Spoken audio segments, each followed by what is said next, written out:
Olá, trazer para você uma das mais maravilhosas palavras de Deus que te leva a lembrar do chamado de Deus para o teu coração, do novo nascimento, quando você morre para o mundo e nasce para Deus, o chamado. Você ainda lembra do primeiro amor, quando Deus te chamou? Atos 9, versículo 11 diz assim: E disse-lhe o Senhor: Levanta-te e vai à rua chamada direita e pergunta em casa de Judas por um homem de Tarso, chamado Saulo. Pois eis que ele está orando. E numa visão ele viu que entrava um homem chamado Ananias e punha sobre ele a mão, para que tornasse a ver. E respondeu Ananias: Senhor, de muito ouvi acerca deste homem, quantos males tem feito aos teus santos em Jerusalém. E aqui tem poder dos principais dos sacerdotes para prender a todos que invocam o teu nome. Disse, porém, o Senhor: Vai, porque este é para mim o vaso escolhido, para levar o meu nome diante dos gentios, dos reis e dos filhos de Israel. E eu lhe mostrarei quanto deve padecer pelo meu nome. E Ananias foi e entrou na casa, e impondo-lhes a mão, disse: Irmão Saulo, o Senhor Jesus, que te apareceu no caminho por onde vinhas, me enviou para que torne a ver e seja cheio do Espírito Santo. Aleluia, canta lá, cheio. Irmãos, querida igreja, queridos ouvintes e amados seguidores, este homem chamado Saulo, que ainda respirava ameaças e morte contra os discípulos do Senhor, ele foi ao sumo sacerdote e pediu cartas para Damasco, para a sinagoga, a fim de que se encontrasse alguém daquela seita, homens ou mulheres, ele iria conduzir preso. Só que o destino dele, o meu, o seu, já está traçado pelo Senhor. O Senhor diz que quem nasceu para a carne vai viver na carne, mas para quem nasceu no Espírito vai viver no Espírito.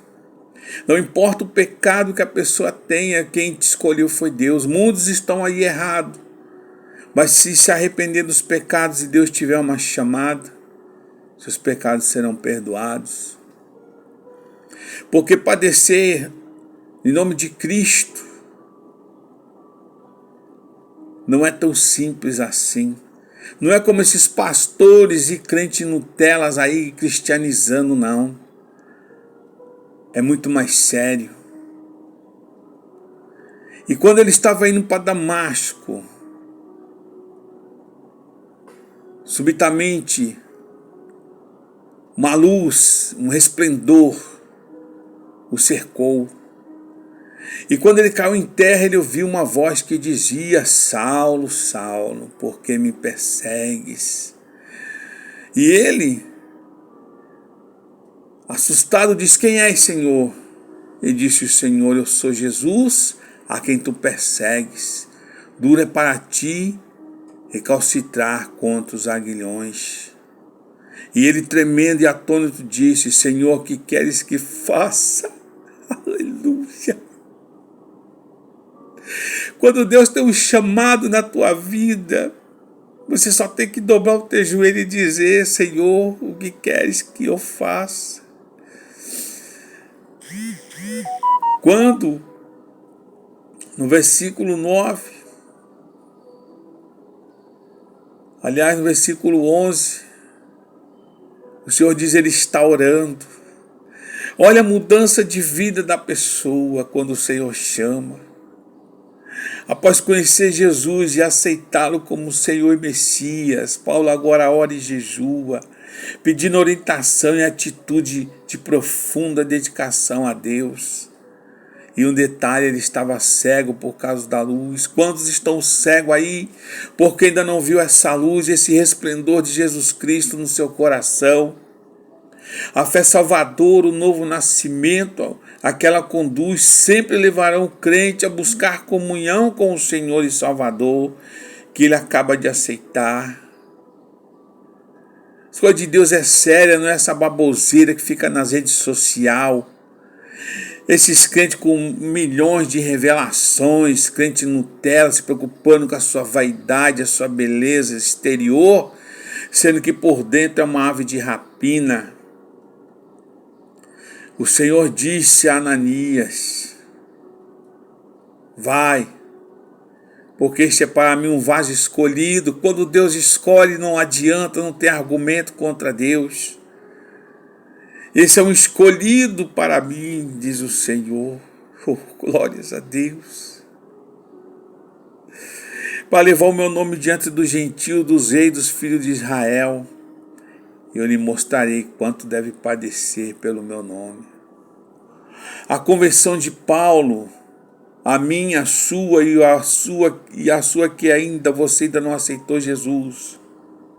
Ela inclui não somente uma ordem para pregar o evangelho, mas também uma chamada para sofrer por amor a Cristo. Aleluia! Paulo foi informado desde o princípio que ele sofreria muito por causa de Cristo. No reino de Cristo, irmão, sofrer por amor a Ele é um sinal mais alto de favor a Deus, como está lá no Atos 14, 22. Quando ele, confirmando o ânimo dos discípulos, exortando a permanecer na fé, pois que por muitas tribulações nos importa entrar no reino de Deus.